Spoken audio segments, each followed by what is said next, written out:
नमस्कार साथियों, मैं अरविंद आपका स्वागत करता हूं आपके अपने आसमा सिविल एकेडमी में।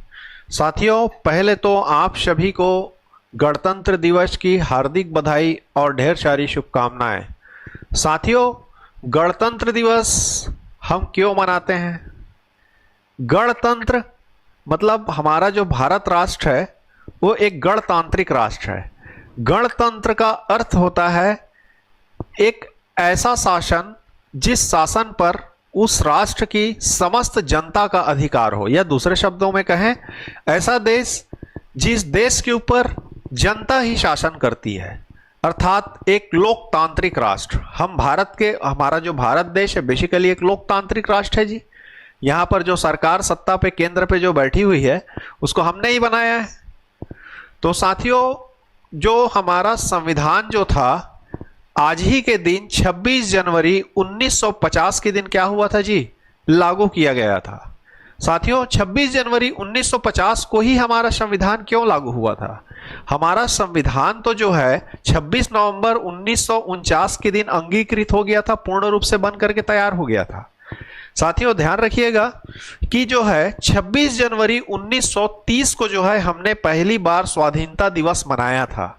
उस स्वाधीनता दिवस के दिन को जो है ऐतिहासिक बनाने के लिए 26 नवंबर 1949 से 26 जनवरी 1950 लगभग कुछ महीने जो है इंतजार किया गया था कि फिर फाइनली जो है 26 जनवरी 1950 को क्या कर दिया गया जी? हमारा संविधान को लागू कर दिया गया था। सिर्फ उसका ये रीजन था कि 26 जनवरी 1930 को जो है हमने अपनी पहली स्वाधीनता दिवस मनाया था। साथियों, सभी को बधाई और शुभकामनाएं। साथियों, हमने जो है लास्ट क्लास में जो हमारी संविधान की जो 6वीं क्लास हुई थी उस 6ठी क्लास में हमने पढ़ा था साथियों कि भारत में नागरिकता के क्या प्रावधान किए गए हैं। साथियों, भारत में जो है नागरिकता देने का और नागरिकता को समाप्त करने का अधिकार जो है भारतीय संसद को दिया गया है। और भारतीय संसद में ने भी क्या किया था जी? भारतीय नागरिकता अधिनियम कब बनाया था? 1955 में जो है बनाया था। और उसी अधिनियम में जो है भारत में नागरिकता देने और भारत से नागरिकता लेने दोनों का प्रोविजन उसमें किया गया है। साथियों, हमने उसमें एक टॉपिक पे चर्चा भी किया था जिसमें हमने बताया था कि भारत देश में जो है एकल नागरिकता का प्रावधान है, मतलब एक राष्ट्र और एक नागरिकता। ऐसा प्रावधान नहीं है साथियों कि मैं यूपी का रहने वाला हूं तो मेरे लिए अलग नागरिकता रहेगा, या छत्तीसगढ़ का रहने वाला हूं तो मेरे लिए अलग नागरिकता रहेगा। एक राष्ट्र और एक नागरिकता, और नागरिकता के संबंध में अंतिम निर्णय लेने का अधिकार किसको है जी? भारतीय संसद को है। साथियों, अब जो आज हमारी जो क्लास होगी आज की वो भाग 3 मूल अधिकार पे जो है आज हम चर्चा करेंगे। साथियों, मूल अधिकार बेसिकली क्या है? साथियों, ध्यान रखिएगा, मूल अधिकार जो है ऐसे अधिकार जो हमारे जन्म के साथ जो है हमको अपने जीवन जीने के लिए जो प्राप्त होते हैं और हमारे मृत्यु के साथ क्या होते हैं जी? समाप्त हो जाते हैं। मतलब हमको मौलिकता अपने जिंदगी को जीने के लिए जो स्वतंत्र रूप से जो हमको अधिकार जो प्राप्त होते हैं वो अधिकार क्या कहलाते हैं जी? मूल अधिकार कहलाते हैं। साथियों, ध्यान रखिएगा, मूल अधिकार जो है उसको कोई भी जो है बाधित नहीं कर सकता। ना तो राज्य सरकार मूल अधिकारों को बाधित कर सकती है और ना कि केंद्र सरकार मूल अधिकारों को बाधित कर सकती है।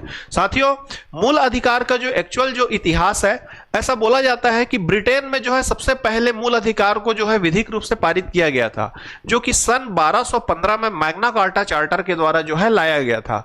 उसमें एक अधिकार मात्र दिया गया था मूल अधिकार में, और वो था संपत्ति का अधिकार।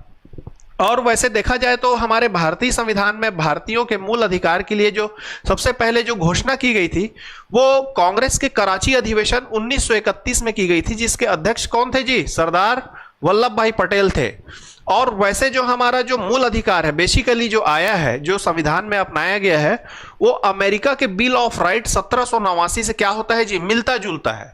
तो साथियों, ध्यान रखिएगा, हमारे जो मूल अधिकार है वो किसी भी तरीके से मतलब उसको जो है छेड़खानी करने का अधिकार ना तो केंद्र सरकार को है और ना तो राज्य सरकार को है। और हमारे जो मूल अधिकार के जो मेन संरक्षक है, मेन देखरेख करने वाले हैं, अनुच्छेद 32 मतलब हमारे संविधान के अनुच्छेद 32 में ही किसको बोला गया है जी? सुप्रीम कोर्ट ऑफ इंडिया, देश का उच्चतम न्यायालय अनुच्छेद 32 के अंतर्गत हमारे जो मूल अधिकारों का क्या है? संरक्षक है। और अनुच्छेद 226 में जो है मूल अधिकारों का संरक्षक जो है हाई कोर्ट को भी बोला जाता है। तो साथियों, ध्यान रखिएगा, मूल अधिकार जो है वो एक प्रकार से देखा जाए तो राज्य के विरुद्ध जो है क्या है जी, एक गारंटी है सामान्य नागरिकों के लिए, या जो राज्य या देश में जो रह रहे हैं उन नागरिकों के लिए। और कोई भी व्यक्ति या कोई भी नागरिक जो है भारत में अपने मूल अधिकार को चाह करके भी नहीं छोड़ सकता। साथियों, ये प्रश्न जो कथन मैं लास्ट बोला कि कोई व्यक्ति चाह करके भी अपने मूल अधिकार को छोड़ सकता है या नहीं छोड़ सकता, यह प्रश्न व्यापम में पूछ चुका है। साथियों ध्यान रखिएगा, आप चाह करके भी अपने मौलिक अधिकार और मूल अधिकार को क्या कर सकते हैं, नहीं छोड़ सकते। ये हमारे जीवन, मतलब जब हम जन्म लेते हैं तो जन्म लेने के बाद हमको मिलता है, और जब हम मरते हैं तो हमारे मृत्यु के साथ ही ये मूल अधिकार क्या हो जाता है जी, समाप्त हो जाता है। और ये मूल अधिकार जो है किसी भी कंडीशन में जो है छीना नहीं जा सकता। आइए साथियों, मूल अधिकार से संबंधित उसकी जो ऐतिहासिक पृष्ठभूमि रही है, क्या रही है, उस अधिकार के बारे में आइए कुछ स्लाइड के माध्यम से अपन चर्चा करते हैं। आइए साथियों देखते हैं मूल अधिकार। देखिएगा साथियों, पहला देखिएगा जो हमारा मूल अधिकार है वो भाग 3 में बताया गया है। कौन से भाग में बताया गया है जी, भाग 3 में। देखिएगा, मूल अधिकार का अर्थ वे अधिकार जो व्यक्ति के जीवन जीने के लिए मौलिक तथा अनिवार्य होने के कारण संविधान द्वारा नागरिकों को क्या किए गए हैं जी, प्रदान किए जाते हैं, और जिन अधिकारों में राज्य द्वारा भी हस्तक्षेप नहीं किया जा सकता। मतलब कोई भी राज्य या केंद्र की सरकार जो है इन अधिकारों पे हस्तक्षेप नहीं कर सकता, ऐसे अधिकारों को हम मूल अधिकार कहते हैं, मौलिक अधिकार कहते हैं। इसमें एक लाइन और ध्यान रखिएगा, मूल अधिकार जो है हमें जन्म के साथ मिलते हैं और हमारे मृत्यु के साथ क्या होते हैं जी, समाप्त हो जाते हैं, और हम चाह करके भी हम मूल अधिकार को अपने जीवन से अलग नहीं कर सकते। देखिएगा, मूल अधिकार का जो इतिहास रहा है, आइए देखते हैं। देखिएगा, मूल अधिकार का जो जन्म है इंग्लैंड के मैग्ना कार्टा चार्टर एक्ट 1215 के द्वारा क्या हुआ था जी, हुआ था। इसका पहला जो मूल अधिकार का जो प्रमाण जो मिलता है वैधानिक रूप से, लीगल रूप से, वो मैग्ना कार्टा चार्टर एक्ट 1215 मिलता है, जिसे विश्व का पहला मौलिक अधिकार कहा जाता है। साथियों ध्यान रखिएगा, और ये पहला मौलिक अधिकार था जो कि संपत्ति का अधिकार से संबंधित था। किससे संबंधित था जी, संपत्ति के अधिकार से संबंधित था। साथियों हमारे देश में ध्यान रखिएगा, संपत्ति का जो अधिकार है वो हमारा मूल अधिकार नहीं है। संपत्ति का अधिकार जो है विधिक अधिकार है। मूल अधिकार का मतलब ये हो जाएगा कि मैं चाहे जितनी भी संपत्ति रख लूं वो मेरी संपत्ति है, चाहे मैं जिस भी तरीके से रखूं। अब यह भारत देश में ऐसा नहीं होता है। भारत देश में ईडी आपके पीछे लग जाएगी। कौन? इन्फोर्समेंट डायरेक्टरेट आपके पीछे कौन लग जाएगा जी, इनकम टैक्स के अधिकारी आपके पीछे लग जाएंगे कि आपने संपत्ति कैसे अर्जित की। तो हमारे इंडिया में क्या कल्चर है साथियों, हमको अपनी संपत्ति का ब्यौरा भारत सरकार को देना होता है। हमारे इंडिया में भी जब मूल अधिकार जब बनाया गया था मूल संविधान में, तो 7 अधिकार दिए गए थे, जिसमें संपत्ति का अधिकार भी क्या था, शामिल था। लेकिन जो है उसको बाद में अमेंडमेंट के बाद उसको हटा करके जो है विधिक अधिकार बना दिया गया। संपत्ति का अधिकार हमारे भारतीय संविधान में एक विधिक अधिकार है, कानूनी अधिकार है, जिसका ब्यौरा हमको भारत सरकार को देना होता है कि हमने ये संपत्ति किस तरीके से अर्जित की है और उन संपत्तियों को हमने कहां खपाया है और उन संपत्ति के माध्यम से हमने भारत सरकार को कितना टैक्सेशन दिया है। उसका पूरा ब्यौरा हमको किसको देना होता है, आयकर विभाग को। तो अमेरिका के जो ये जो ब्रिटेन का मैग्ना कार्टा चार्टर एक्ट जो था, यहाँ पे संपत्ति का अधिकार था, हमारे पास नहीं है। अगर आप ज्यादा रखेंगे तो ईडी आपके पीछे घूमने लग जाएगी, इन्फोर्समेंट डायरेक्टरेट। देख ही रहे हैं ना माहौल अभी। अगला देखिएगा, 1931 में कांग्रेस के कराची अधिवेशन, ये ध्यान रखिएगा साथियों, महत्वपूर्ण है। 1931 कांग्रेस के कराची अधिवेशन, जिसके अध्यक्ष थे कौन, सरदार वल्लभ भाई पटेल। उन्होंने जो है मूल अधिकारों की क्या की थी जी, घोषणा जो है पहली बार की थी। भारतीय संविधान में जो है मूल अधिकारों की पहली जो घोषणा हुई थी 1931 कराची अधिवेशन में हुई थी, जिसके अध्यक्ष थे सरदार वल्लभ भाई पटेल। ये आईएमपी है, ध्यान रखिएगा। और जो भारत के संविधान में जो मूल अधिकार अपनाया गया है वो अमेरिका के बिल ऑफ राइट 1789 से लिया गया है। यह भी महत्वपूर्ण है, ध्यान रखिएगा। इसे अमेरिका के बिल ऑफ राइट 1789 से क्या किया गया है जी, अपनाया गया है। देखिएगा, भारतीय संविधान में मूल अधिकार जो है अनुच्छेद 14 से 32 के बीच बताए गए हैं।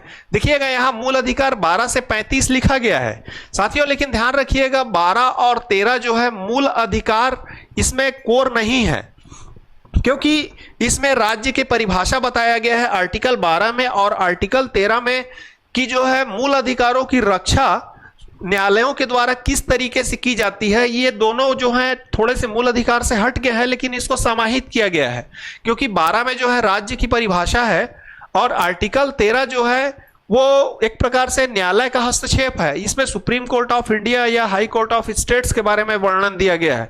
लेकिन अगर बात करें मूल अधिकार कहां से कहां चालू होता है, तो आर्टिकल 12 से 35 के बीच बताए गए हैं, लेकिन उसमें एक्चुअल में अधिकारों का जो वर्णन मिलता है वो 14 से 32 के बीच में मिलता है, ये ध्यान रखिएगा।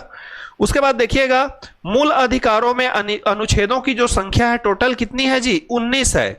ये दोनों आईएमपी है, ध्यान रखिएगा। 14 से 32 के बीच में केवल सिर्फ अधिकार बताए गए हैं। वैसे मूलतः जो मूल अधिकार जो है अनुच्छेद 12 से 35 के बीच में है। 12 और 13 जो हैं, बेसिकली जो 12 नंबर आर्टिकल है उसमें राज्य का परिभाषा बताया गया है, और 13 नंबर आर्टिकल मूल अधिकारों की जो रक्षा मैंने बताया, मूल अधिकारों के जो चौकीदार बोलना चाहिए, जो न्यायालय है जिसमें उच्चतम न्यायालय और उच्च न्यायालय है, तो इसमें 13 नंबर में जो है अधिकारों की संरक्षण को बताया गया है। साथ ही आइए आगे स्लाइड के माध्यम से अपन देखने की कोशिश करते हैं और भी जो इससे संबंधित जो कोटेशंस है।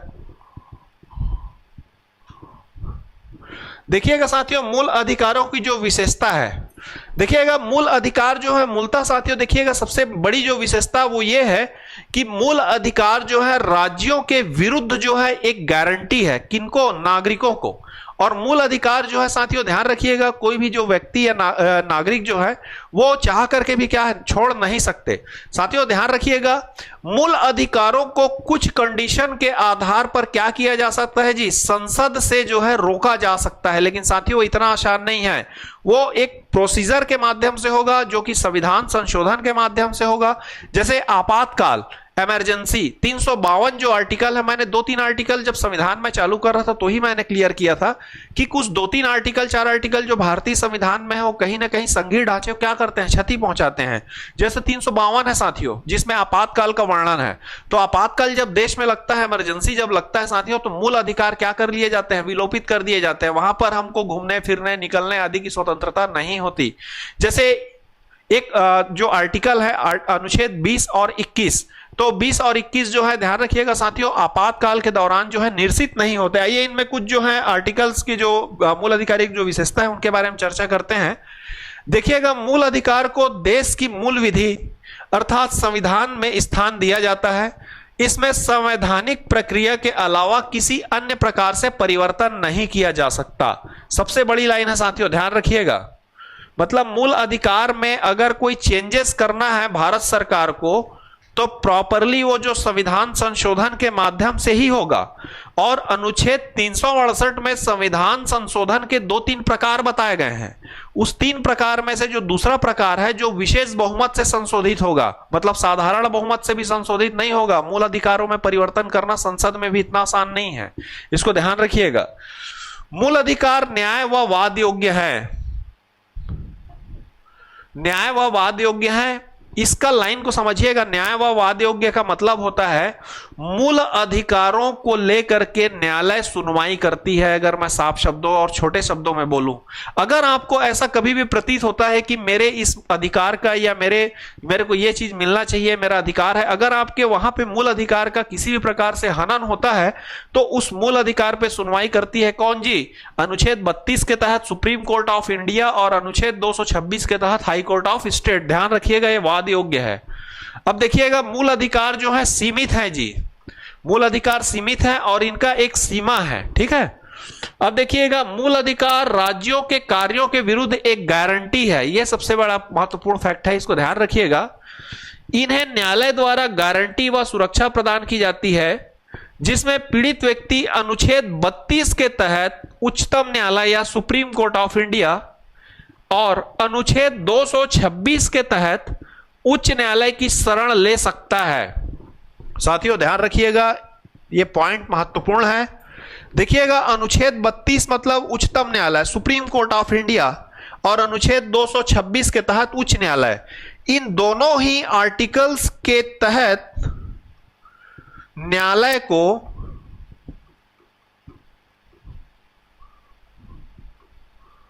मूल अधिकारों का संरक्षक कहा जाता है। मूल अधिकारों का क्या कहा जाता है जी, संरक्षक कहा जाता है? यह ध्यान रखिएगा, मूल अधिकारों का संरक्षक जो है न्यायालय तो है, सुप्रीम कोर्ट ऑफ इंडिया और क्या बोलना चाहिए, हाई कोर्ट ऑफ स्टेट्स। लेकिन कौन से आर्टिकल के तहत? तो 32 और 226। ये फैक्ट महत्वपूर्ण है साथियों, इसको अंडरलाइन करिएगा, ध्यान रखिएगा इसको। अब देखिएगा, ये स्थायी नहीं होते, संसद इसमें कटौती या कमी कर सकती है, लेकिन संविधान संशोधन के तहत, मतलब आर्टिकल 368 का उपयोग करने के बाद और आर्टिकल 368 में जो संशोधन के प्रकार हमारे भारतीय संविधान में बताए गए हैं, वो 3 प्रकार के बताए गए हैं जी। देखिएगा, एक तो जो है साधारण बहुमत से संशोधन हो जाता है। साधारण बहुमत मतलब एक प्रकार से कहना चाहिए सामान्य रूप से अगर 10 व्यक्ति संसद में हैं, 6 लोगों ने हाथ उठा दिया या वोट डाल दिया तो संशोधित हो गया। एक जो होता है विशेष बहुमत से, और एक जो होता है विशेष बहुमत और आधे से अधिक राज्यों का समर्थन। तो साथियों ध्यान रखिएगा, मूल अधिकारों पे संशोधन जब भी होता है तो विशेष बहुमत के आधार पे ही संशोधित होता है। मतलब सीधे शब्दों में कहूं मैं तो मूल अधिकारों को परिवर्तित करना या मूल अधिकारों को चेंज करना इतना आसान नहीं है। अब देखिएगा, अनुच्छेद 20 व 21 को छोड़कर, अनुच्छेद 20 व 21 को छोड़ करके आपातकाल में सभी राइट्स या सभी अधिकार क्या कर दिए जाते हैं जी? निलंबित कर दिया जाता है। 20 और 21 जो है कभी भी निलंबित नहीं होता है, इसको भी याद रखिएगा, यह पूछा गया फैक्ट है। अब देखिएगा, भारतीय संविधान में वर्णित मूल अधिकारों को सापेक्ष अधिकार भी कहा जाता है। क्या कहा जाता है जी? सापेक्ष अधिकार भी कहा जाता है, इसको ध्यान रखिएगा। साथियों, जो हमारा संविधान जो था, मूल संविधान जो था, उसमें बेसिकली 7 अधिकार जो है क्या किए गए थे जी? प्रदान किए गए थे। और ध्यान रखिएगा, जो 44वां संविधान संशोधन था 1978, उसमें जो संपत्ति का अधिकार था उसको मूल अधिकार से हटा करके 300 का में क्या बना दिया गया जी? एक विधिक अधिकार बना दिया गया। और वर्तमान में हमारे पास कितने? 6 मूल अधिकार जो हैं बचे हुए हैं। साथियों, वर्तमान में हमारे पास मूल अधिकारों की कुल संख्या कितनी है? 6 है। आइए देखते हैं एक एक करके। देखिएगा साथियों, मूल भारतीय संविधान में नागरिकों को 7 अधिकार प्रदान किए गए थे। मूल संविधान में कितने अधिकार दिए गए थे जी? 7 अधिकार। देखिएगा, 44वें संविधान संशोधन 1978 के दौरान संपत्ति के अधिकार को क्या कर दिया गया जी? हटा दिया गया। और संपत्ति का अधिकार वर्तमान में जो है भाग 12 के अनुच्छेद 300 क में स्थान दिया गया है। और ये एक विधिक अधिकार बन चुका है। क्या अधिकार? विधिक अधिकार बन चुका है। इसको ध्यान रखिएगा, कौन सा अधिकार है? तो विधिक अधिकार बन चुका है। साथियों ध्यान रखिएगा, हमको अपनी संपत्ति का जो ब्यौरा है वो भारत सरकार को एक विधि और एक कानून के तहत देना होता है कि हमने संपत्ति कहां से अर्जित की और हमने जो संपत्ति अर्जित की है कि उसका सही टैक्सेशन हमने भारत सरकार को दिया है या नहीं दिया है। अगर हम अपनी संपत्ति को किसी काली कमाई या ब्लैक मनी के माध्यम से बनाते हैं तो हमारे पीछे ईडी क्या करती है जी? पीछे पीछे दौड़ने लगती है। देख रहे हैं ना माहौल कैसा जैसा चल रहा है अभी, या तो आयकर विभाग दौड़ेगी या तो ईडी दौड़ेगी, दोनों में से कोई एक दौड़ेगा ही, या तो हो सकता है दोनों ही दौड़ जाएं। ठीक है, देखिएगा, संपत्ति का अधिकार वर्तमान में विधिक अधिकार है। अब देखिएगा, जो मेनली जो 6 अधिकार हैं वो कौन से हैं? अभी वर्तमान में कितने प्रकार के अधिकार हैं जी? 6 प्रकार के मूल अधिकार हैं। साथियों देखिएगा, पहला प्रकार है समानता का अधिकार। समानता के अधिकार का वर्णन अनुच्छेद 14 से 18 के बीच में किया गया है। यह हमारा पहला अधिकार है। अब दूसरा अधिकार देखिएगा, स्वतंत्रता का अधिकार, जो अनुच्छेद 19 से अनुच्छेद 22 के बीच में किया गया है। और तीसरा अधिकार है शोषण के विरुद्ध अधिकार, जो अनुच्छेद 23 और 24 में किया गया है। अगला अधिकार है धार्मिक स्वतंत्रता का अधिकार, जो अनुच्छेद 25 से 28 के बीच में किया गया है। अगला अधिकार है हमारा संस्कृति शिक्षा से संबंधित अधिकार, जो अनुच्छेद 29 और 30 में है। हमारा अगला अधिकार है जिसको संवैधानिक अधिकार जो कहा जाता है, उपचारों का अधिकार, वो है अनुच्छेद 32 में। ऐसे मिलाकर के अब हमारे पास साथियों ध्यान रखिएगा 6 अधिकार जो है अभी भी बचे हुए हैं। एक अधिकार को जो है 44वें संविधान संशोधन में हटा करके 300 का में क्या कर दिया गया जी? विधिक अधिकार बना दिया गया है।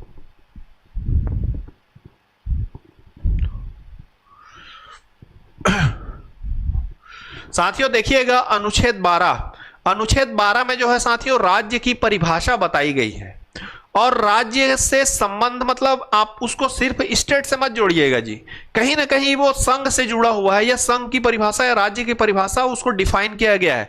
साथियों 12 और 13 नंबर आर्टिकल में कोई अधिकार बताए नहीं गए हैं, लेकिन ये जो आर्टिकल्स हैं उसको मूल अधिकारों वाले ही भाग में क्या किया गया है जी, शामिल किया गया है, भाग 3 में शामिल किया गया है।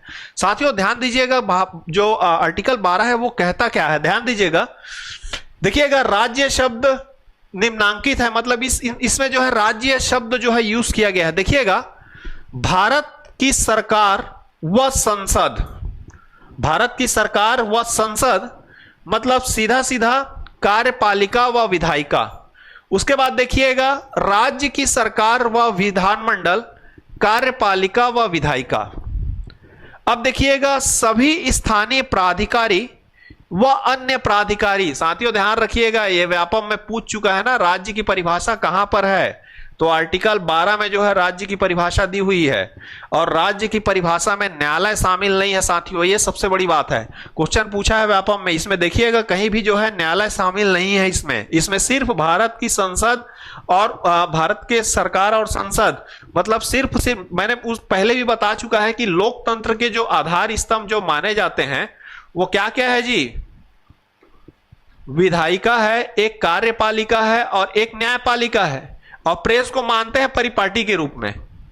तो साथियों ध्यान रखिएगा आर्टिकल जो 12 है वो सिर्फ विधायिका और कार्यपालिका का डिटेल देता है, न्यायपालिका के बारे में आर्टिकल 12 में नहीं बताया गया है। मतलब सीधा सीधा मैं बोलूं तो जो राज्य जो है, राज्य का मतलब यहां सिर्फ राज्य से नहीं है, क्योंकि इसमें क्या जुड़ा हुआ है, भारत की सरकार और संसद।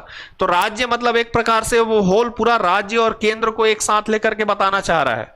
तो देखिएगा उसके साथ में वो क्या ले रहा है, विधायिका और कार्यपालिका दोनों को साथ में ले रहा है, केंद्र की भी और राज्य मतलब संसद का भी और विधानमंडल का भी। तो ये राज्य की डेफिनेशन में शामिल है कौन कौन, हमारा केंद्र और उसके संसद और कार्यपालिका मतलब कर्मचारी वर्ग, और राज्य में भी सेम विधानमंडल और कर्मचारी वर्ग, और सभी स्थानीय प्राधिकारी अन्य प्राधिकारी मतलब कहीं ना कहीं पूरा जो विधानमंडल है और कार्यपालिका जो है कर्मचारी वर्ग है वो राज्य की डेफिनेशन में आते हैं, लेकिन न्यायालय यहां शामिल नहीं है। देखिएगा यहां लिखा भी है न्यायपालिका राज्य की परिभाषा में शामिल नहीं होती, इसको ध्यान रखिएगा, बहुत ही महत्वपूर्ण है।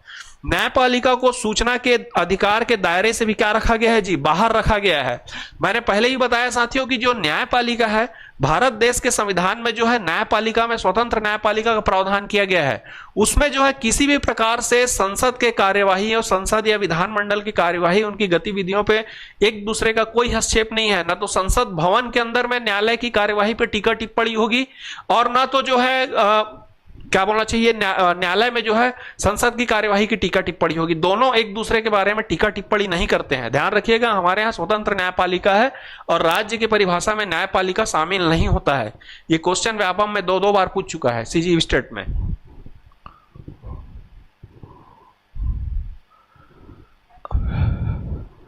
साथियों देखिएगा अगला जो आर्टिकल है अनुच्छेद 13। अब अनुच्छेद 13 साथियों ध्यान रखिएगा ये न्यायालय से संबंधित है। अब अनुच्छेद 13 में न्यायालय क्या बोलना चाहता है, देखिएगा इसमें आच्छादन, पृथक्करण और ग्रसन जैसे सिद्धांत जो है शामिल किए गए हैं।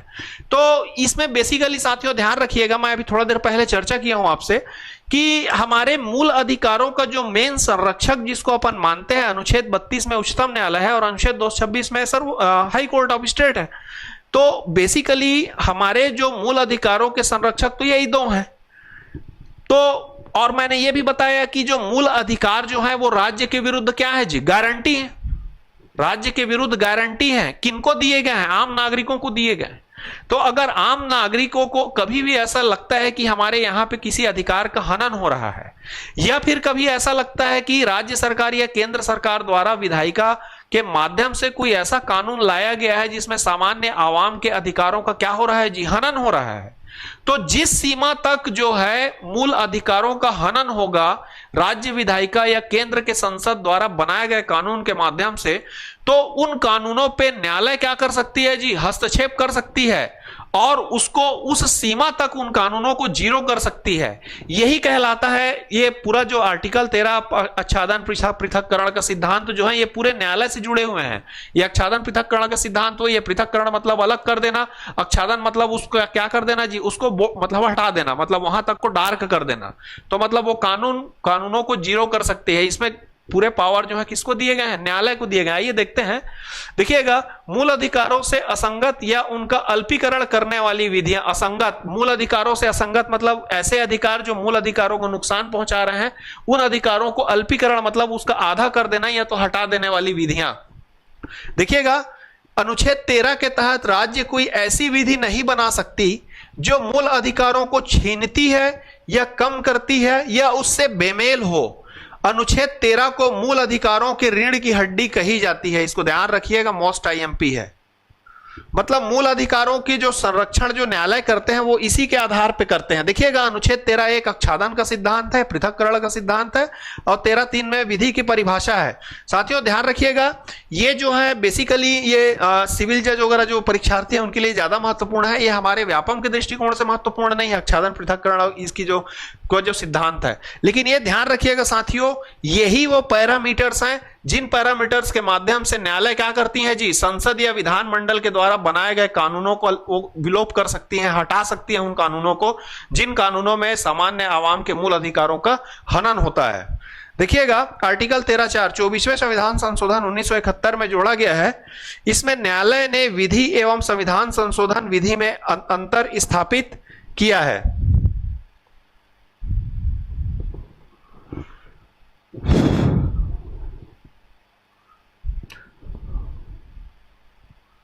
साथियों ध्यान दीजिएगा, अनुच्छेद 13 संवैधानिक प्रावधानों को संसद और विधानमंडल द्वारा बनाए गए कानून पर प्राथमिकता प्रदान करता है। अनुच्छेद 13 उच्चतम न्यायालय को मूल अधिकार का सजग प्रहरी बनाता है। देखिएगा ये आईएमपी, क्योंकि अनुच्छेद 13 में जो आच्छादन ग्रसन पृथक्करण का जो सिद्धांत देख रहे थे उसका मतलब यही होता है कि उच्चतम न्यायालय विधायिका द्वारा बनाए गए उन कानूनों को क्या कर सकता है जी, आच्छादन पृथक्करण कर सकता है, अलग कर सकता है, आच्छादन मतलब विलोप कर सकता है। तो उन्हीं पैरामीटर्स के अंतर्गत न्यायालय क्या करती है, निगरानी करती है कि संसद द्वारा बनाए गए विधि में किसी भारतीय आवाम के मतलब मूल अधिकार का हनन नहीं होना चाहिए। साथियों देखिएगा, एक अब मेन जो चालू हो रहा है हमारे मूल अधिकार यहां से हमको मिलेंगे। पहला हमारा जो मूल अधिकार है अनुच्छेद 14,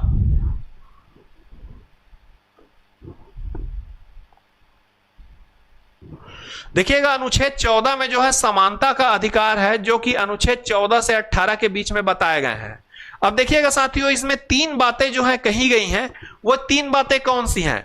पहली जो बात है ध्यान दीजिएगा, किसी भी व्यक्ति को विधि के अनुसार ही दंडित किया जाएगा। मतलब अनुच्छेद 14 यह कहता है कि कोई भी व्यक्ति जो है उसको न्यायालय या फिर कोई भी किसी भी तरीके से दंड जो है नहीं दिया जा सकता।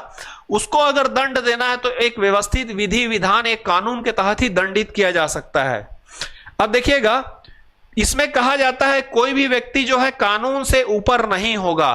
मतलब सीधे शब्दों में अगर देखा जाए तो भारत में बनाए गए कानून जो है सभी के लिए क्या है जी, समान है। कानून में जो है भेदभाव नहीं किया जाएगा। अगला पॉइंट देखिएगा, इसमें कहता है सभी व्यक्ति विधि के समक्ष समान होंगे। कानून के सामने सभी व्यक्ति क्या होंगे जी, समान होंगे। आर्टिकल नंबर 14 में ये 3 मुख्य बातें जो है कही गई हैं। आइए आर्टिकल 14 को और डिटेल में देखते हैं। देखिएगा इसमें जो है पहला चीज है विधि के समक्ष समता। विधि के समक्ष समता जो प्रोफेसर डायसी के डायरी से लिया गया है। प्रोफेसर डायसी जो थे ब्रिटेन के थे, बड़े प्रोफेसर थे, नामी प्रोफेसर थे। उनके द्वारा जो स्टेटमेंट था, उनके कोटेशंस थे, उनके डायरी से जो है इसको लिया गया है विधि के समक्ष समता का। देखिएगा समाज का हर वर्ग कानून के अधीन होगा। मतलब भारत में एक हम तो गणतांत्रिक राष्ट्र में रहते हैं ना जी, हमारे ऊपर संविधान है। मतलब राष्ट्र में अगर सबसे ऊपर कोई है तो एक प्रकार से देखा जाए तो संविधान ही है, और संविधान से ही पूरे राष्ट्र का शासन तंत्र चलता है। समझ गए। और संविधान में बताया गया है विधि के समक्ष समता और विधियों का समान संरक्षण। इसमें दो बातें कही गई हैं। विधि के समक्ष समता का सीधा सीधा अर्थ होता है कि कानून के समक्ष या संविधान के समक्ष सभी व्यक्ति जो होंगे क्या होंगे जी, समान होंगे। संविधान कभी भी किसी भी वर्ग, जाति, धर्म के पर क्या करता है जी, भेदभाव नहीं करता है। तो इसको ध्यान रखिएगा, कानून के अधीन होंगे, किसी भी व्यक्ति को कोई विशेषाधिकार प्राप्त नहीं होगा, किसी भी व्यक्ति या किसी भी धर्म को कोई विशेष अधिकार प्रदान नहीं किया जाएगा। अगला इसमें देखिएगा विधियों का समान संरक्षण, इसको जो है अमेरिका से लिया गया है। अब देखिएगा इसका तात्पर्य है सभी व्यक्तियों की कानून तक पहुंच बराबर होनी चाहिए। इसका मतलब है कि पता चल रहा है करोड़पति आदमी है तो वो कानून तक जल्दी पहुंच जा रहा है, एक बेचारा गरीब आदमी है कानून तक नहीं पहुंच पा रहा है। तो इसका जो उद्देश्य है, इनका मानना था कि कानून की पहुंच तक सभी वर्ग जो है समान हो। अगला देखिएगा इस अनुच्छेद के अनुसार समान लोगों के साथ समान तथा असमान लोगों के साथ असमान विधि लागू की जाएगी, अर्थात स्थितियों के आधार पर कानून में विभेद किया जा सकता है। यह एक सकारात्मक अवधारणा है। तो कहीं ना कहीं इसमें एक प्रकार का विभेद भी बताया गया है जी, मतलब स्थिति परिस्थितियां जैसे जिस वर्ग की आवश्यकता हो, संविधान जो है उस वर्ग को उस स्थिति के आधार पर क्या कर सकता है जी, प्रोटेक्ट कर सकता है।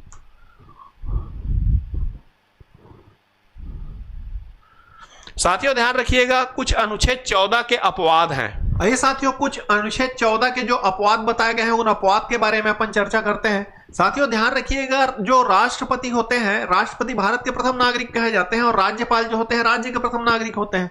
साथियों ध्यान रखिएगा राष्ट्रपति और राज्यपाल जो होंगे वो न्यायालय के प्रति जवाबदेही उनकी नहीं होगी, ये पहला अपवाद है। दूसरा अपवाद साथियों ध्यान रखिएगा राष्ट्रपति या राज्यपाल के ऊपर किसी भी प्रकार, जब तक वे पद पे रहेंगे तब तक उनके ऊपर किसी भी प्रकार का क्रिमिनल केस जो है स्टार्ट नहीं किया जा सकता और सिविल केस को जो है प्रारंभ करने के पूर्व 2 माह पहले उनको जानकारी देनी होगी। साथियों आर्टिकल 14 में हम लोग अभी थोड़ा देर पहले चर्चा कर रहे थे विधि के समक्ष समता और विधियों का समान संरक्षण, लेकिन कुछ कंडीशन में जो है विधि के समक्ष समता नहीं है, वे समता जहां पर नहीं है वो अपवाद में दिए गए हैं। ध्यान रखिएगा पहला देखिएगा राष्ट्रपति व राज्यपाल अपने पद की शक्तियों के प्रयोग और कर्तव्यों के लिए न्यायालय के प्रति क्या है जी, जवाबदेह नहीं है।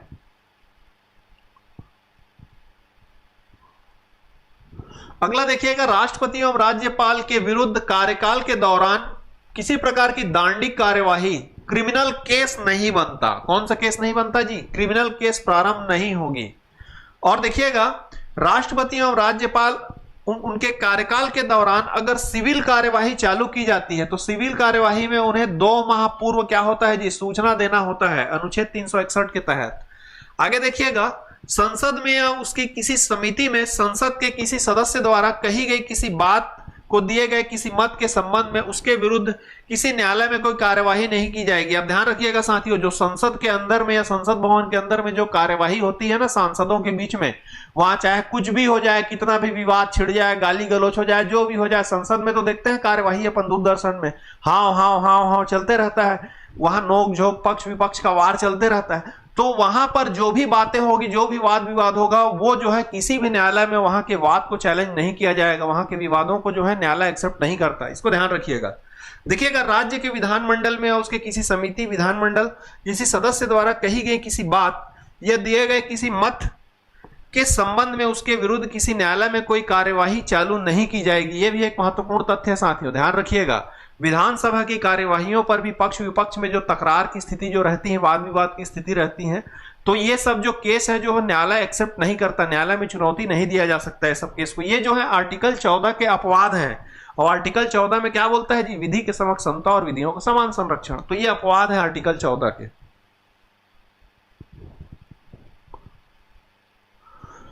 आइए साथियों हमने आज जो है आर्टिकल्स में जो पढ़ा, अपने मूल अधिकार से संबंधित जो भी आर्टिकल्स देखा, उनसे संबंधित कैसे प्रश्न जो है परीक्षाओं में पूछे जाते हैं। आइए एक नजर जो है आज के प्रश्नों पर डालते हैं।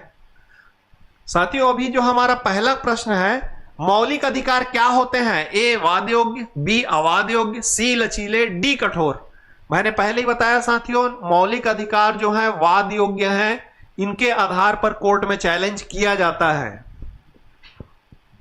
साथियों हमारा नेक्स्ट क्वेश्चन, मौलिक अधिकार ऑप्शन ए, कभी भी निलंबित नहीं किए जा सकते, प्रधानमंत्री के निर्देश में निलंबित किए जा सकते हैं, राष्ट्रपति की इच्छा पर निलंबित हो सकते हैं, आपातकाल स्थिति में निलंबित किए जा सकते हैं। बताइए साथियों इसका आंसर। इसका सही आंसर है ऑप्शन डी, आपातकालीन स्थितियों में निलंबित किए जा सकते हैं। सिर्फ 20 व 21 नंबर जो अनुच्छेद होंगे आपातकाल में भी निश्चित नहीं होंगे। ये अपवाद है दोनों अनुच्छेद। अगला क्वेश्चन है साथियों, ध्यान दीजिएगा। भारतीय संविधान में किस अनुच्छेद के अंतर्गत नागरिकों को मौलिक अधिकार प्रदान किए गए हैं? बताइएगा साथियों। अनुच्छेद 112 से 115, अनुच्छेद 12 से 35, अनुच्छेद 222 से 235 है, इनमें से कोई नहीं। अनुच्छेद 12 से 35 जो कि भाग 3 के अंश है, भाग 3 के अनुच्छेद 12 से 35 के बीच में मौलिक आधार प्रदान किए गए हैं। Option B is correct answer. साथियों हमारा नेक्स्ट क्वेश्चन है, भारतीय संविधान का कौन सा अनुच्छेद संवैधानिक प्रावधानों को संघीय संसद या राज्य विधान पालिकाओं द्वारा बनाए गए नियम कानूनों पर प्राथमिकता प्रदान करता है? अनुच्छेद 13, अनुच्छेद 32, अनुच्छेद 245, अनुच्छेद 326। साथियों इसका सही आंसर है ऑप्शन ए, अनुच्छेद 13, जो कि न्यायालय से संबंधित है। विधायिका कार्यपालिका द्वारा अगर कोई ऐसी विधि बनाई जाती है जो जिसमें मूल अधिकारों का उल्लंघन होता है तो न्यायालय इस पे हस्तक्षेप करके उसको आच्छादन पृथक और आच्छादन पृथककरण जो उसको जो शक्तियां जो मिली हुई है उसके तहत उन कानूनों को क्या कर सकती है जी, जीरो कर सकती है। साथियों नेक्स्ट क्वेश्चन है, भारतीय संविधान के अनुच्छेद 13 का मुख्य उद्देश्य निम्नलिखित में से किसके संदर्भ में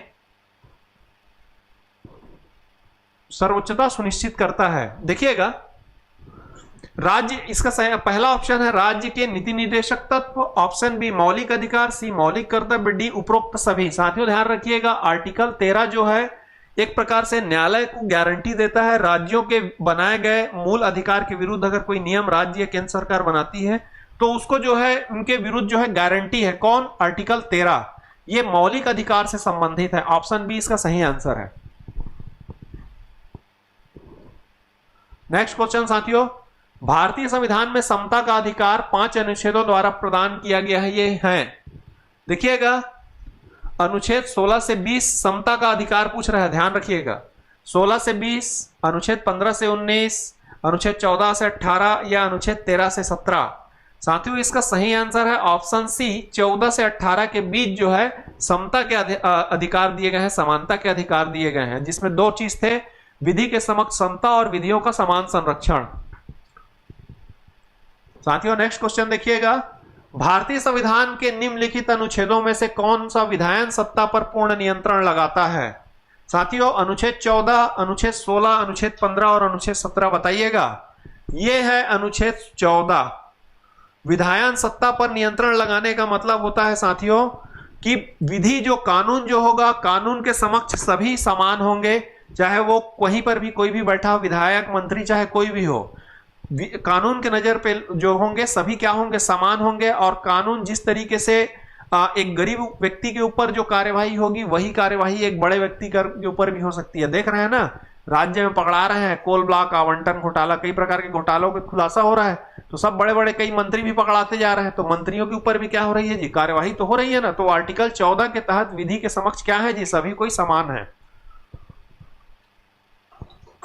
नेक्स्ट क्वेश्चन देखिएगा साथियों, निम्नलिखित में से कौन सा भारत के संविधान द्वारा प्रदत्त 6 मूल अधिकारों में से नहीं है? नहीं है बोल रहा है, ध्यान दीजिएगा कौन से अधिकार शामिल नहीं है। ए समानता का अधिकार, बी विरोध का अधिकार, सी शोषण के विरुद्ध अधिकार, डी धर्म की स्वतंत्रता का अधिकार। बताइएगा जी। इसका सही आंसर है विरोध का अधिकार। विरोध करने का अधिकार हमको मूल अधिकार में नहीं दिया गया है जी, ऑप्शन बी इसका सही आंसर है। नेक्स्ट क्वेश्चन देखिएगा, भारतीय संविधान के अंतर्गत निम्नलिखित अधिकारों में से कौन सा एक अधिकार सभी व्यक्तियों को प्राप्त है? सभी व्यक्ति, मैं बता चुका हूं जी, व्यक्ति मतलब एक प्रकार से विदेशी नागरिक भी हो सकता है जो जिसको यहाँ की नागरिकता नहीं है ना। तो मूल हमारे जो भारतीय संविधान में जो मूल अधिकार हैं उसमें कुछ कुछ राइट्स जो हैं विदेशियों को भी दिए गए हैं जी। आइए देखते हैं वो कौन से हैं। देखिएगा, विधि के समान संरक्षण का अधिकार, भेदभाव के विरुद्ध अधिकार, अभिव्यक्ति की स्वतंत्रता, सांस्कृतिक एवं शैक्षणिक अधिकार। ध्यान रखिएगा साथियों, विधि के समान संरक्षण का अधिकार। अगर आप किसी कोई विदेशी टूरिस्ट वगैरह कोई आए हैं, उनको अगर आप कुछ परेशान करते हैं, कुछ छेड़खानी करते हैं, तो उनको स्वतंत्र अधिकार है कि वह भारत में कानूनी सहायता ले सकते हैं, कानून की सलाह ले सकते हैं। तो ये आर्टिकल जो है सभी के लिए समान दिए गए हैं, विधि के समान संरक्षण का अधिकार।